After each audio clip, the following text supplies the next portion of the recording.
Guys, tignan nyo guys, naunahan ako nung ano, ito yung mama na sinasabi ko sa'yo. See, marami siyang nakuha guys. Kamatis, cucumber, see, ang ganda pa guys oh.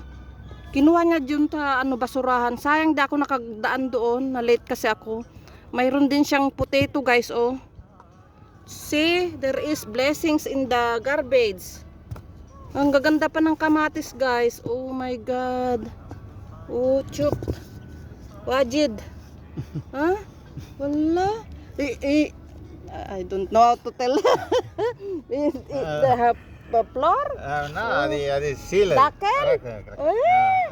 Oh my god, mas maganda pa guys yung nakuha niya kaysa yung nakuha ko. Pero walang prutas. My god, tignan mo guys. Mayroon talaga makukuha doon. Pero doon daw niya sa loob kinuha.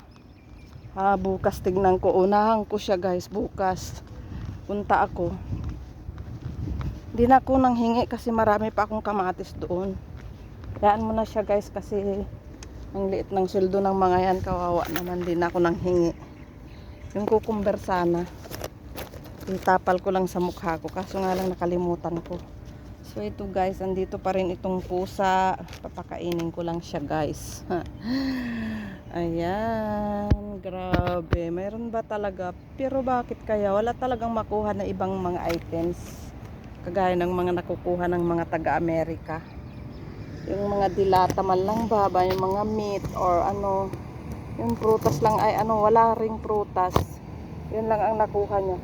Lagi ko na yun talaga nakikita guys na nakakakuha talaga siya dyan. Nasasalubong ko minsan. Yun nga, binigyan niya nga ako ng saging noon. Pero ngayon ayaw na niyang mamigay. Kasi magaganda pa yung kamatis. Parang pa siya. Pinapon na nila pasariwang-sariwa pa. Ang galing talaga.